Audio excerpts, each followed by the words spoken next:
संभाजीराजांनी आपल्या या 5-6 स्वारांसह आणि पुरुषांचा पोशाख घातलेली आपली स्त्री, आपली राणी दुर्गाबाई साहेब यांच्यासोबत तडक विजापूर गाठली.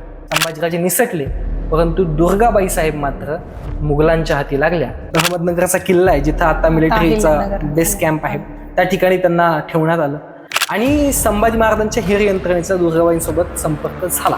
दुर्गाबाईंपासनं 2 मुलं होती, त्यांचं मदन सिंग आणि उद्धव सिंग. त्यांचा उल्लेख मातोश्री दुर्गाबाई जर केला असेल तर खरंच त्या धर्मपत्नी होत्या हेही पुन्हा पुन्हा अधोरेखित होतं. बरोबर. बकाकरांनी जे चुकीचं लिहिलेलं आहे नाटकशाळा, ते खोडण्याचं काम त्या पत्रामध्ये केलं होतं, म्हणून ते पत्र महत्वाचं आहे. आणि विशेष म्हणजे गिरजोजी यादव हा त्यावेळी दुर्गाबाई साहेबांना भेटलेला देखील. जसा हनुमान गेला होता सीतामाईंना भेटायला, तसेच हे गिरजोजी यादव तिथं दुर्गाबाई साहेबांना भेटायला गेले. दुर्गाबाई साहेबांनी तो सगळा आकांत संभाजीराजांचा ऐकला असेल, पाहिला असेल, त्यांच्या आवळ्या ऐकल्या असतील, त्यांचं जगदंब जगदंब म्हणणं. आणि दुर्गाबाईंनी नकळत त्यावेळेस संभाजीराजांना ये हृदयी से ते हृदयी असं म्हणत साथ घातली असेल. असं वाटलं असेल सगळं तोडावं आणि रणरागिणीचा अवतार धारण करून माझ्या धन्याला सोडवावं, पण ते शक्य झालं नसेल. बापरे. तर शिवाजी महाराजांनी आपल्या मुलाचं नाव ठेवलं राम. राम राजा, राजा राम. आणि त्या रामाची पत्नी म्हणून तिचं नाव जानकी असं ठेवलं. जसं सीतेचं नाव जानकी. प्रतापराव गुजरांची 2 मुलं तिथं होती. त्यांनी ऐकलं की हा बादशहा या शाहू महाराजांना, आपल्या राजांना धर्मांतर करायला सांगतोय.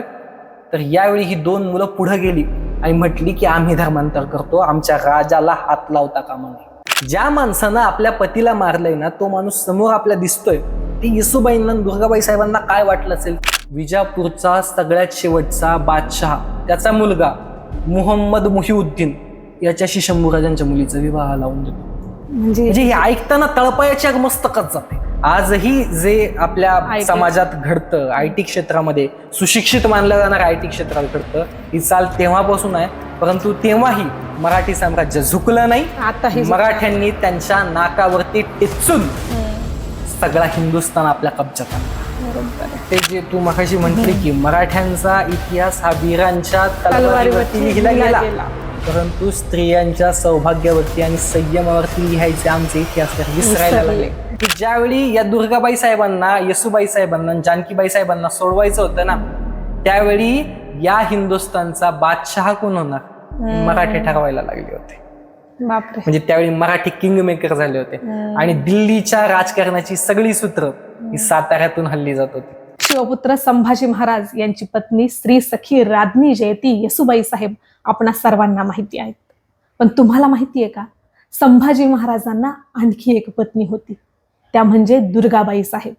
नमस्कार. हाच इतिहास घेऊन मी चंचल आणि माझ्या समवेत भूपाल आपणासमोर उपस्थित झालो आहोत. आपण पाहत आहात इतिहास गवाह आहे. खरं तर मराठा स्त्रियांवरती आघात होतात, त्यांची कुंकवे पुसण्याचा अघोरी उद्योग केला जातो, तेव्हा त्या परमेश्वरालाही वाकवू शकतात, पराभूत करू शकतात. हे इतिहासानं आम्हाला दाखवून दिलं.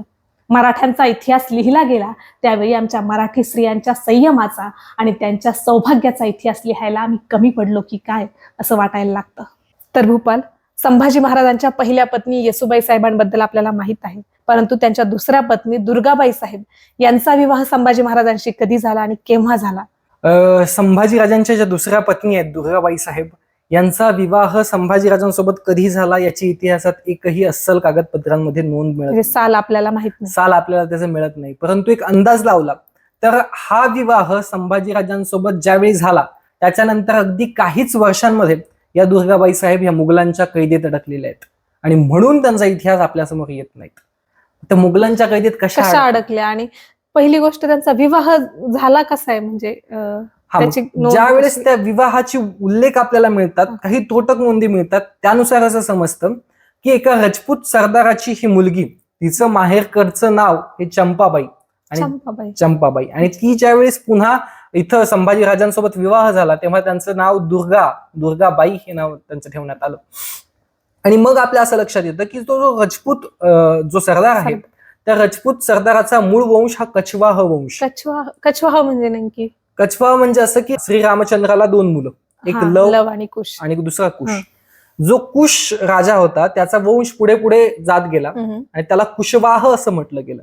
आणि पुढे त्याचाच ते अपभ्रंश, कछवा. कछवाह असा अपभ्रंश म्हणजे जो झाला. मिर्झा राजे जयसिंग आपल्यावरती चालून अगदी. आला होता त्याच वंशाचा. मिर्झा राजा पुरंदरच्या वेळेला जो तह झाला त्यावेळेस मिर्झा राजा जयसिंग आला, तो कछवाह वंशातला होता.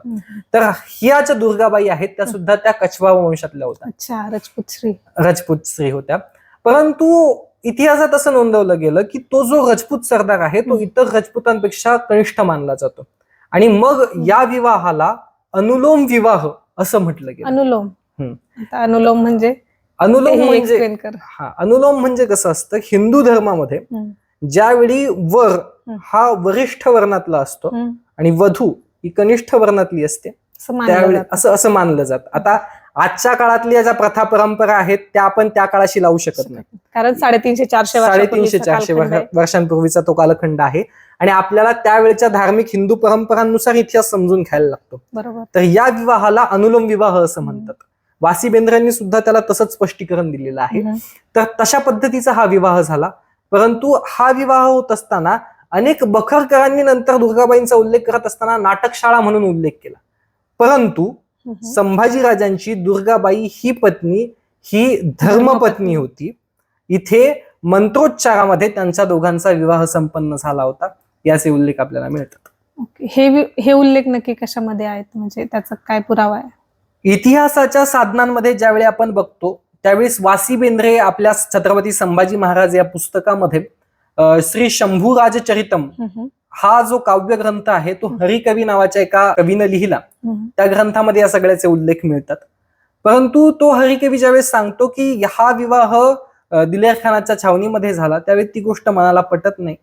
परंतु हा जो उल्लेख आहे की दुर्गाबाई साहेब या शंभूराजांच्या धर्मपत्नी आहेत, एवढं मात्र खरंय.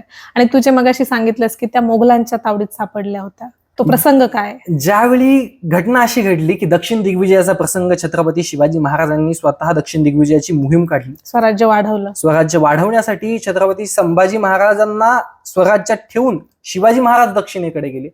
त्यावेळेस शंभूराजे हे शृंगारपूरला होते, आणि तुम्हा आम्हा सगळ्यांना माहित आहे की शिवाजी महाराजांच्या मंत्रिमंडळातील काही मंत्र्यांनी शंभूराजांविषयी कारस्थान रचायला सुरुवात केली होती, कट रचायला सुरुवात केली होती. संभाजीराजांना अतिशय वाईट वाटत होतं की ह्या स्वराज्याचा मी युवराज असताना मला पराक्रम करण्याची संधी मिळत नाही, आणि मग काय करायचं. तर त्यावेळी शिवाजी महाराजांनी दुसरा एक डाव टाकला. आपण जर स्वराज्याच्या बाहेर असू तर स्वराज्यावरती दिलेर खानाचं आक्रमण होण्याची शक्यता आहे. बरोबर. आणि म्हणून शिवाजी महाराजांनी संभाजीराजांना सांगितलं की तुम्ही दिलेर खानाकडे जा आणि त्याला तिथं आवळून धरा. बरोबर. आता या गोष्टीचा इतिहासात उल्लेख नाही, परंतु आपल्याला 2 धागे सापडतात, आणि त्या 2 धाग्यामध्ये तर्कशास्त्राच्या दृष्टीनं आपल्याला जोड्या जुळवायला लागतात. कारण असं की शिवाजी महाराजांची गुप्तहेर यंत्रणा एवढी चपखल होती की त्यांनी हे कळूही दिलं नाही. परंतु त्याचे पडसाद उमटलेले असे दिसतात की शिवाजी महाराज जोपर्यंत दक्षिण दिग्विजयाच्या मोहिमेवरती आहेत तोपर्यंत स्वराज्यावरती एकही आक्रमण दिलेर खानाकडून झालेलं नाही. बरोबर. याचं कारण संभाजीराजे असू शकतात, आणि संभाजीराजे त्यावेळेस आपल्यासोबत दुर्गाबाईंना घेऊन गेलेले आहेत. त्या कशा सापडल्या मोगलांच्या ताब्यात? मग ज्यावेळी शिवाजी महाराज पुन्हा दक्षिण दिग्विजयावरून स्वराज्यात आले त्यावेळेस शिवाजी महाराजांना वाटलं की आता हा कावा जास्त वेळ करून चालणार नाही, कारण नेतोजी पालकरांच्या वेळी तसंच घडलं होतं. नेतोजी पालकर मिर्झा राजाला रोखण्यासाठी मिर्झा राजाच्या बाजूला गेले, परंतु ते त्यांना धर्मांतर करायला लागलं.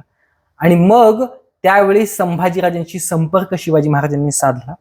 शिवाजी महाराजांनी ज्यावेळी संपर्क साधला त्यावेळी संभाजीराजांनी भूपालगडाचं हे सगळं प्रकरण झालेलं होतं, आणि भूपालगडाचं प्रकरण झाल्यानंतर प्रकरण काय तर त्यावेळेस फिरंगोजी नरसाळा जो होता, जो चाकणचा संग्रामदुर्गाचा किल्लेदार होता, त्याला शिवाजी महाराजांनी भूपालगडावरती तिथं नेमलं होतं.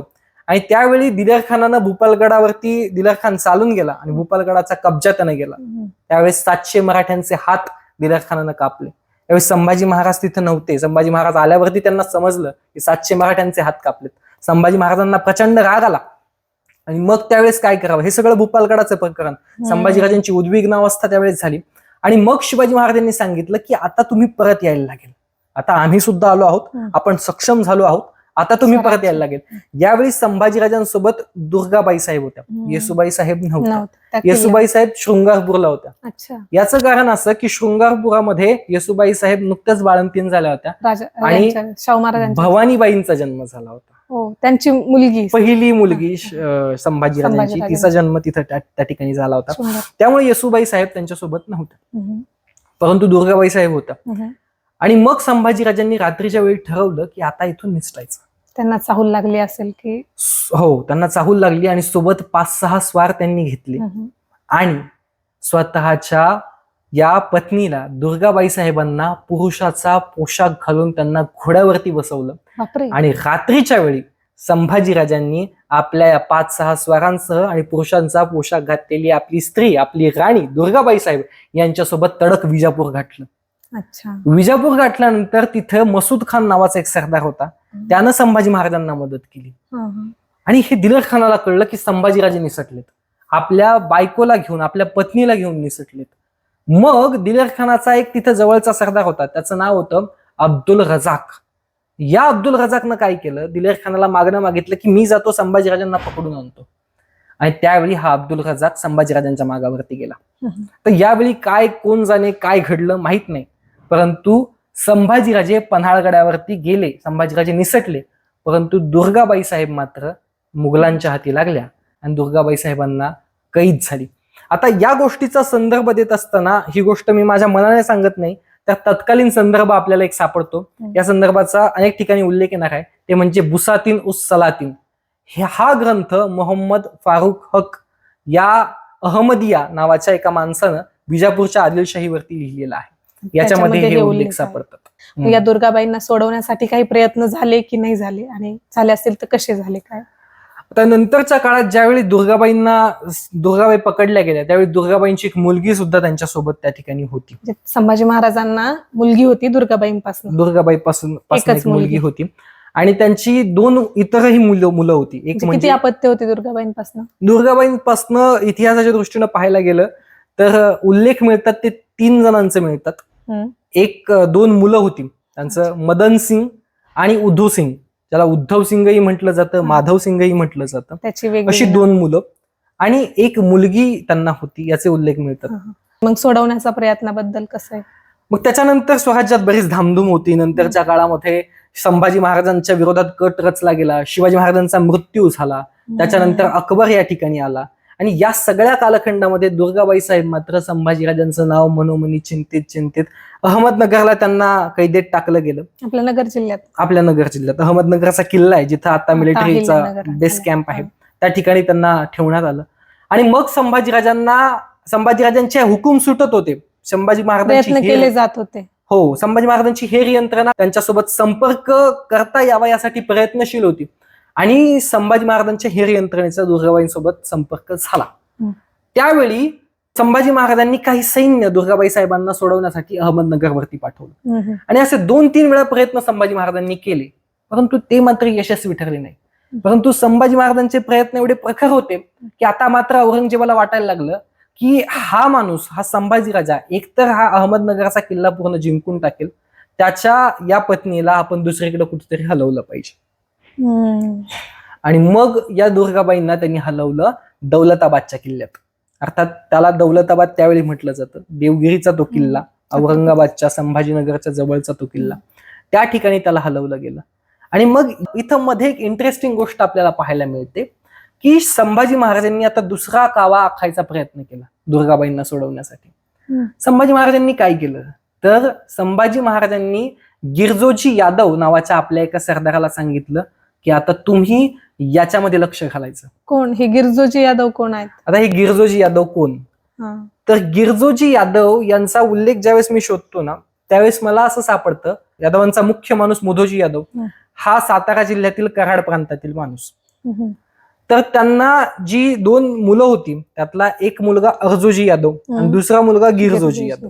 आता हा अर्जोजी यादव म्हणजे जो प्रतापगड, जिथं शिवाजी महाराजांनी अफजल खानाला मारलं, त्या प्रतापगडाचं बांधकाम करणारा हा अर्जोजी यादव. अरे बापरे. आणि त्याचाच भाऊ हा गिरजोजी यादव. स्वराज्याचीच माणसं. आणि गिरजोजी यादवाचं पराक्रम एवढा पुढे प्रचंड होता की ज्यावेळी शिवाजी महाराजांचा राज्याभिषेक झाला, त्यावेळी शिवाजी महाराजांच्या राज्याभिषेकाच्या प्रसंगी शिवाजी महाराजांच्या मागे मोर्चेल धरून हा गिरजोजी यादव तिथं विश्वासू माणूस होता, एवढा विश्वासू माणूस महाराजांचा होता. आणि अर्जोजी यादव हा तर शिवाजी महाराजांचा इंजिनियर होता, civil engineer, main contractor Shivaji महाराजांचा होता. जसे हिरोजी इंदलकर होते तसाच हा अर्जोजी म्हणजे यादव भरपूर इंजिनियर महाराजांकडे होते. तर जो प्रतापगड आहे तो या गिरजोजी यादवाच्या भावाने अर्जोजी यादवानं, परंतु या गिरजोजी यादवाला, या हक्काच्या माणसाला संभाजी महाराजांनी सांगितलं आता तुम्ही दुर्गाबाई साहेबांची सुटका करायची. आणि मग मला सापडतं की आप्पासाहेब पवार नावाचे एक इतिहासकार आहेत, त्यांनी ताराबाईकालीन कागदपत्रे प्रकाशित केली आणि ती प्रकाशित केल्यानंतर त्या ठिकाणी यादवांचा विभाजनाचं एक पत्र आपल्याला दिसतं.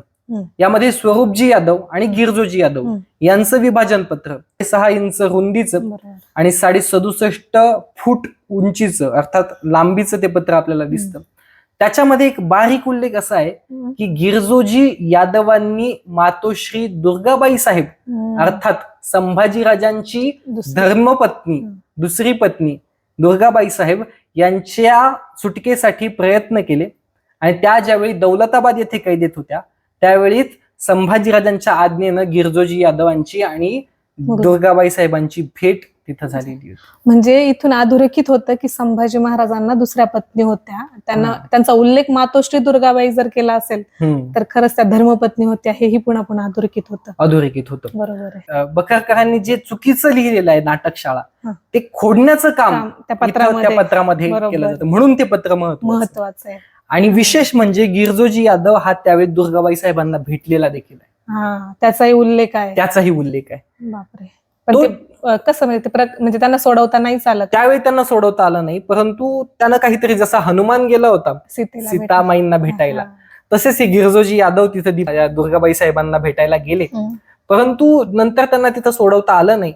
आणि नंतर ही बातमी पुन्हा एकदा मुघलांना लागली की दुर्गाबाई साहेबांचा कॉन्टॅक्ट हा मराठ्यांशी होतो, मराठ्यांचे गुप्तहेर काही सापडले. आणि मग पुन्हा एकदा या औरंगजेबानं पुन्हा काबा रचला, त्यानं तिथून त्यांना काढलं दुर्गाबाई साहेबांना दौलताबादेच्या किल्ल्यातून आणि त्यांना पाठवलं पेडगावला, बहादूरगड म्हणजे ज्याला आज धर्मवीरगड म्हटलं जातं, भीमा नदीच्या काठावर असलेला तो पेडगावचा किल्ला. तर याचं एक इंटरेस्टिंग पत्र आपल्याला या साकी मुस्तफा खानाच्या मासिरे आलमगिरीमध्ये असं मिळतं की ज्यावेळेस दुर्गाबाई साहेबांना त्यांच्या 3 दास्यांना आणि त्यांच्या एका मुलीला ज्यावेळेस तिथं पाठवलं त्यावेळेस अब्दुल रेहमान नावाचा जो तिथला किल्लेदार आहे त्या किल्लेदारानं एक रिसीट पाठवलीये औरंगजेबाला की ही माणसं पोहोचलीत, म्हणजे ती पोच पावती त्यानं तिथं पाठवलीत. तर त्याच्यावरून कळतं की त्या तिथं होत्या. आणि मग पुढचा इतिहास काय, त्यांना शेवटपर्यंत सोडवलं नाही का संभाजी महाराज जिवंत असताना? पण संभाजी महाराज जिवंत असताना दुर्गाबाई साहेबांना सोडवण्याचे हे अनेक प्रयत्न झाले, परंतु किती नोंदवले आणि काही नोंदवले गेले त्याच्यामध्ये पण त्यांना अपयश आलं. अगदी काही प्रयत्न असतीलही, परंतु ते कुठेतरी अडगळीत पडलेले असतील, कागदपत्र जर आणखी सापडली तर त्यांचे उल्लेख आपल्याला आणखी आढळले. परंतु दुर्गाबाई साहेब तिथे कैदेत होत्या, शेवटपर्यंत तिथेच होत्या की आणखी काही त्यांचा इतिहास आहे पुढे? नंतर पुन्हा ज्यावेळेस संभाजी महाराजांची हत्या औरंगजेबानं केली 1689 ला इकडे वडूतुळापूरला ज्यावेळी केली त्यावेळी औरंगजेबाची सगळी छावणी ही तिथं होती. म्हणजे दुर्गाबाई साहेब पण होत्या? दुर्गाबाई साहेब सुद्धा तिथं होत्या. दुर्गाबाई साहेबांनी संभाजीराजांचे हाल कदाचित आपल्या डोळ्यांनी पाहिले असतील, पण त्यांना बातमी लागली असेल की हे सगळं होतं, किती आकांत झाला असेल, किती मनामध्ये उद्वेग वाढला असेल ची कल्पना करवत नाही. आणि औरंगजेबानं असं केलं होतं की औरंगजेबाचा जो मेन तंबू आहे त्याला गुलालबारी म्हटलं जातं आणि त्या गुलालबारीच्या आसपासच या दुर्गाबाई. गुलालबारी म्हणजे काय? गुलालबारी म्हणजे औरंगजेबाचा जो स्वतःचा शामियाना आहे, जो स्वतःचा तंबू आहे, तो त्याचे नोकर चाकर त्याच्या आजूबाजूचा सगळा लवाजमा हा ज्या भागामध्ये असतो त्याला गुलालबारी म्हटलं जातं. जे संताजी घोरपड्यांनी नंतर जे तंबू तोडले हीच गुलालबारी. तिथं त्या दुर्गाबाई साहेब होत्या. दुर्गाबाई साहेबांनी तो सगळा आकांत संभाजीराजांचा ऐकला असेल, पाहिला असेल, त्यांच्या आवळ्या ऐकल्या असतील, त्यांचं जगदंब जगदंब म्हणणं. आणि दुर्गाबाईंनी नकळत त्यावेळेस संभाजीराजांना ये हृदयीचे ते हृदय असं म्हणत साथ घातली असेल. या सगळ्या भावनिक गोष्टी इतिहासाला प्रत्येक गोष्टीचा आपण विचारही करू शकत जे येसुबाईंचं दुःख आणि दुर्गाबाईंचं दुःख ह्या गोष्टीच काहीतरी वेगळ्या आहेत. या स्त्रिया ज्या मला तसं वाटतं की भावनेच्याही पलीकडे म्हणजे ते शब्दात व्यक्तच होऊ शकत नाही. म्हणजे आणि इतिहासात त्याची नोंदही तेवढ्या प्रकर्षानं करता आली. इतिहास लिहिताना भावनांना महत्व दिलंच गेलं नाहीये असं मला दिसतं. ते त्या दोघींच्या म्हणजे त्या 2 ज्या धर्मपत्नी होत्या संभाजी महाराजांच्या, अगदी आणि दुर्गाबाईंचे ते आता विचार जरी केलं तरी असं होतं की बापरे, काय आकांत असेल. आपल्या जवळच्या माणसाला कोणी असं काही बोललं जरी तरी आपल्याला सहन होत नाही, तर आपल्या पतीला एवढा हाल करून मारलं जात होतं. त्यावेळेस त्यांच्या भावना किती अनावर झाला असेल, दुःख असेल त्यांच्या. असं वाटलं असेल सगळं तोडावं आणि रणरागिणीचा अवतार धारण करून माझ्या धनाला सोडवावं, पण ते शक्य झालं नसेल. बापरे. दुर्गाबाईंचं हे सगळं बघितल्यानंतर इतिहासाला त्याची नोंद करावीशी वाटली नसेल, काही माहित नाही, परंतु इतिहासात त्याची नोंद नाही. पण दुसरी एक नोंद अशी आढळते की 11 मार्च 1689 हे सगळं प्रकरण घडलं. पुढे नोव्हेंबर 1689 रायगड पडला. त्यावेळेस येसुबाई आणि शाहू महाराज, येसुबाई साहेब, शाहू महाराज आणि त्यावेळी शिवाजी महाराजांची एक पत्नी सकवारबाई साहेब या जिवंत होते. राजाराम महाराज जिंजीला गेले आणि राजाराम महाराजांच्या कुटुंबातील एक स्त्री तिथे जिवंत होती, त्या म्हणजे जानकीबाई साहेब. त्यांना दुसरी पत्नी होती राजारामांना. पण राजाराम महाराजांची पहिली पत्नी या जानकीबाई साहेब. पहिली पत्नी या जानकीबाई साहेब. आणि ताराराणी हे दुसऱ्या. ताराराणी या दुसऱ्या. आंबेराव मोहितांच्या. आता या जानकीबाई ज्यावेळेस पकडल्या गेल्या त्यावेळेस उल्लेख असा आढळतो की जानकीबाईंचा आणि राजारामांचा विवाह छत्रपती शिवाजी महाराजांच्या डोळ्यात देखत झाला. जो मार्च 1680 जो विवाह झाला तो हा विवाह. आणि ह्या जानकीबाई साहेब म्हणजे प्रतापराव गुजरांच्या कन्या. आणि प्रतापराव गुजर म्हणजे कुर्तोजी गुजर, जे प्रतापराव गुजर नेसरीच्या खिंडीमध्ये बहलोल खानाला तोंड देता देता तिथं पडले, ते धारातीर्थी पडलेले प्रतापराव गुजर, त्यांची कन्या म्हणजे ही जानकीबाई. जानकीबाई हे नाव स्वतः शिवाजी महाराजांनी त्या सुनेला दिलेलं आहे. कसं दिलं तर शिवाजी महाराजांनी आपल्या मुलाचं नाव ठेवलं राम. राम राजा राम. आणि त्या रामाची पत्नी म्हणून तिचं नाव जानकी असं ठेवलं. जसं सीतेचं नाव जानकी तसंच हे नाव जानकी ठेवलं. त्या जानकीबाई देखील तिथं पकडल्या गेल्या. म्हणजे स्वराज्य उभं राहावं ह्याच्यासाठी किती मोठं बलिदान आहे. म्हणजे शिवाजी महाराजांची पत्नी, राजारामांची पत्नी आणि स्वतः येसुबाई साहेब आणि शाहू महाराज हे पकडले गेलेले आहेत. संभाजी महाराजांनी बलिदान दिलेले आणि स्वराज्य उभं राहावं म्हणून. आणि हे पकडल्यानंतर यांना आणि दुर्गाबाईंना सोबतच ठेवलं होतं का? मग त्यांना पकडल्यानंतर ज्यावेळेस औरंगजेबासमोर आणण्यात आलं त्यावेळेस शाहू महाराजांना त्यावेळेस सप्तहजारी मनसबदारी देण्यात आली. उधोसिंग आणि माधवसिंग यांचा जो उल्लेख आपण केला होता, तर मासिरे आलमगिरीमध्ये असं दिसतं, साकी मुस्तफा खानाने लिहिलेलं आहे की या उधोसिंग आणि माधवसिंग यांना पण त्यांच्या पात्रतेप्रमाणे म्हणा तशा पद्धतीची मनसब दिली गेली. एवढंच नाही तर या सगळ्यांना त्यावेळेस दुर्गाबाई साहेब आणि येसुबाई साहेब भेटले असतील. काय आकांत झाला असेल त्या दोघींचा त्याचा आपण आज विचारही करू शकत नाही. ज्या माणसानं आपल्या पतीला मारलंय ना, तो माणूस समोर आपल्या दिसतोय, ते येसुबाईंना दुर्गाबाई साहेबांना काय वाटलं असेल त्यांचं तेच जाणे. आणि त्यावेळेस त्या सगळ्यांची भेट झाली आणि या सगळ्यांना त्या गुलालबारीच्या आसपास तिथं तंबू त्यानं औरंगजेबानं नेमून दिले. जसं तो आपल्यावरती उपकार करत होता तसंच त्यांना तिथं ठेवण्यात आलं. आता यावेळी महत्वाची गोष्ट अशी घडते की इसवी सन 1703 कालखंड आहे. 1703. मध्यंतरी यांचे उल्लेख इतके मिळत नाही. मदन सिंगाचा उल्लेख फार क्वचित मिळतो. उद्धव सिंगाचा उल्लेख तर मिळतच नाही. मदन सिंगाचा उल्लेख शेवटपर्यंत मिळत राहतो आपल्याला. तर इसवी सन 1703 साली औरंगजेब शाहू महाराजांना असं म्हणतो की तुम्ही धर्मांतर करा. म्हणजे ज्यासाठी म्हणजे आपल्या संभाजी महाराजांनी बलिदान दिले त्यांच्या मुलाला सांगितलं की तू धर्मांतर कर. आणि हे ज्यावेळेस दुर्गाबाई साहेब ऐकत असतील, येसुबाई साहेब ऐकत असतील त्यावेळेस काय आणि त्याच वेळी जानकीबाई ज्या होत्या, ज्या प्रतापराव गुजरांच्या कन्या, यांचे भाऊ अर्थात प्रतापराव गुजरांचे 2 मुलं तिथं होते आणि ते ऐकतात. एकाचं नाव खंडेराव आणि दुसऱ्याचं नाव जगजीवनराव. ही 2 माणसं, प्रतापराव गुजरांची 2 मुलं तिथं होती. त्यांनी ऐकलं की हा बादशाह या शाहू महाराजांना, आपल्या राजांना धर्मांतर करायला सांगतोय. तर यावेळी ही 2 मुलं पुढे गेली आणि म्हटली की आम्ही धर्मांतर करतो, आमच्या राजाला हात लावता कामा नये, आमच्यासारखे वाईट कोणी नाही. आणि त्यावेळी या शाहू महाराजांना वाचवण्यासाठी प्रतापराव गुजरांची दुसरी 2 मुलं जी खंडेराव आणि जगजीवनराव ही अब्दुल रहीम आणि अब्दुल रहमान म्हणून वावरू लागली. धर्मांतर त्यांचं केलं, परंतु शाहू महाराजांना मात्र तोशीस लागू दिली नाही. हे स्वराज्य कार्य आहे. म्हणजे रणांगणावरती धारातीर्थी पडणारे आमचे सैनिक म्हणजे आमचे प्रतापराव गुजर आणि त्यांच्या सारखेच इतर सैनिक, त्यांचा जो इतिहास आहे, त्यांचा जो त्याग आहे तोच यांचाही त्याग आहे. कारण धर्म बदलायचा आहे, पूर्णपणे कन्वर्ट व्हायचंय, फक्त राजासाठी व्हायचंय, फक्त राजासाठी व्हायचंय. कारण त्यांच्यावरती जबरदस्ती नव्हती, फक्त शाहू महाराजांना. कारण औरंगजेबाला ते दाखवून द्यायचं होतं की बापांना नाही केलं तर पण पोराकडनं करून घेतलं, माझा दरारा राहिला पाहिजे, या भूमीवरती हिंदूंचं राज्य राहिलंच नाही पाहिजे, त्यांचा पूर्ण निर्वंश करू आम्ही, हे त्याचं स्वप्न होतं. आणि ते फोडून काढण्याचं का प्रतापरावरांनी केलंच. त्यांच्या मुलीनं जानकीबाईनं, सीतेनं तर 14 वर्षाचा वनवास भोगला. इथं 28 वर्ष जानकीबाई या कैदेत होत्या. त्याच्याही पुढे जाऊन त्यांच्या दोनही मुलांनी स्वराज्यासाठी स्वतः धर्मांतर केलं, परंतु राजाला तोशीच लागू दिली नाही.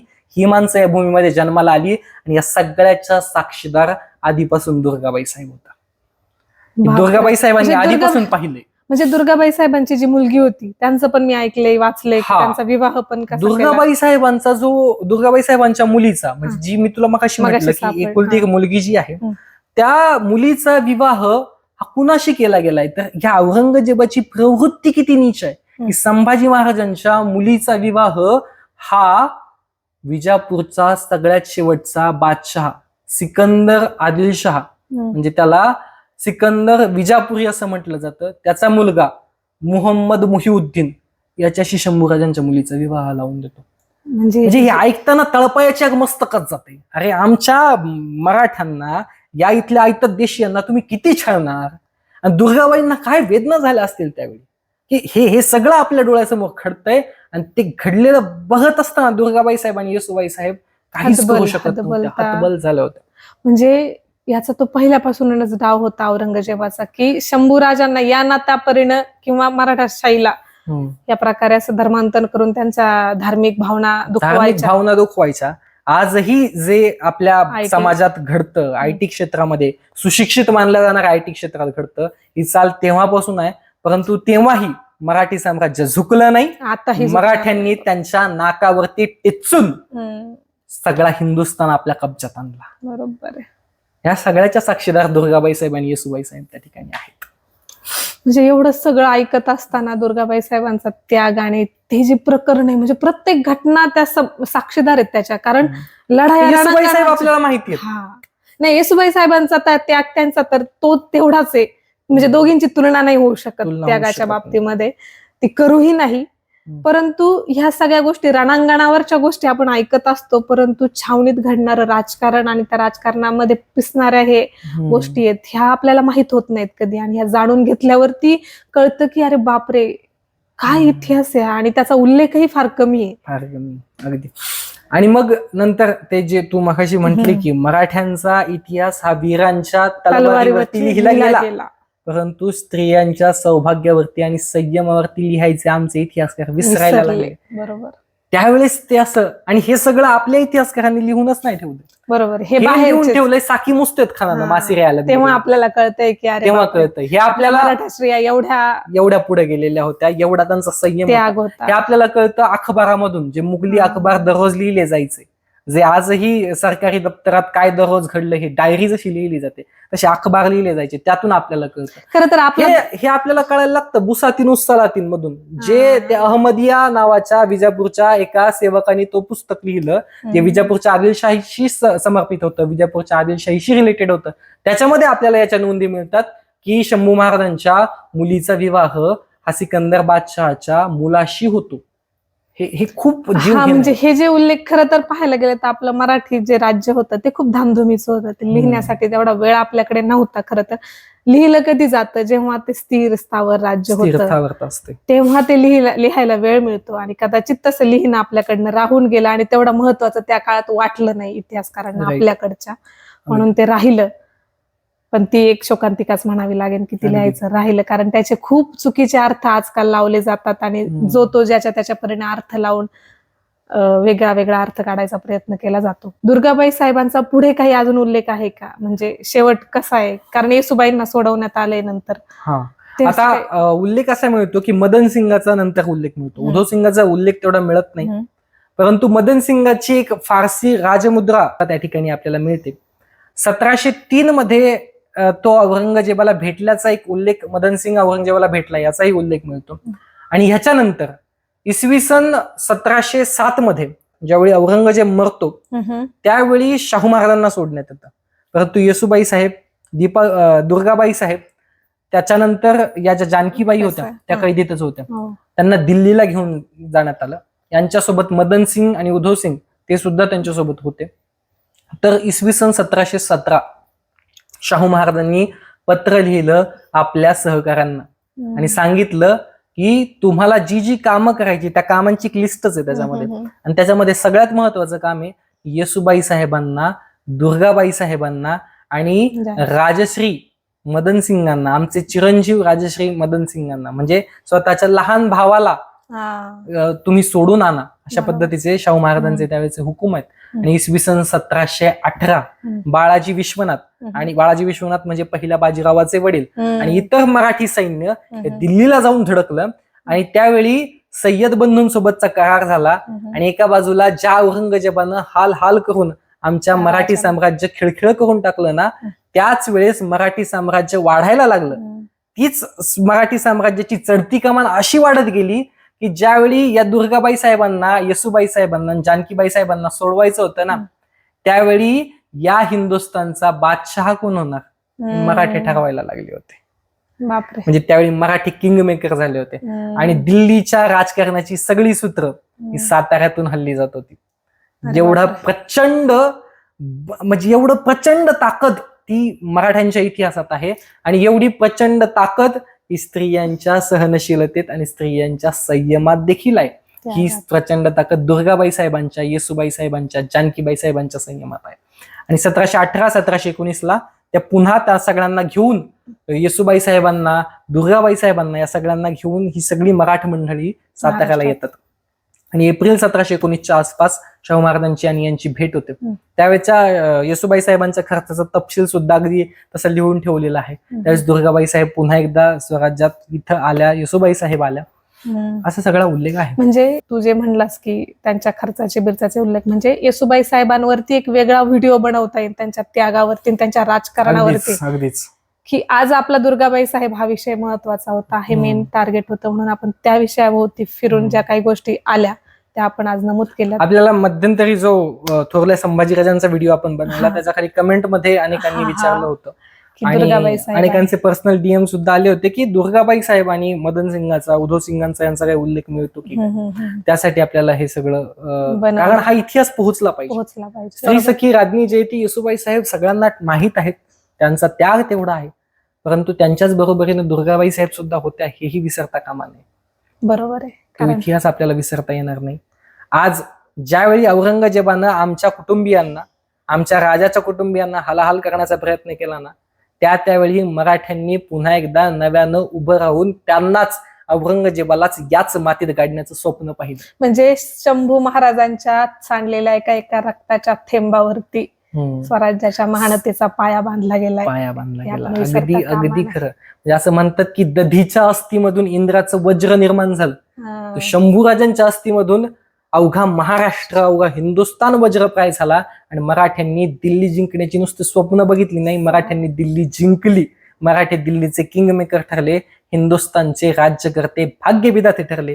सगळ्यांमध्ये जेवढं शंभूराजांचं बलिदानाचं महत्व आहे, जेवढं शिवाजी महाराजांच्या कार्याचं महत्व आहे, तेवढंच महत्व हे इथल्या स्त्रियांच्या, इथल्या राण्यांच्या, इथल्या नाया बहिणींच्या सौभाग्याचं आणि संयमाचं सुद्धा महत्व आहे, ज्यांच्या महानतेवर या स्वराज्याचा, या स्वातंत्र्याच्या क्षितिजावर स्वराज्याचा सूर्य तळपायला लागला.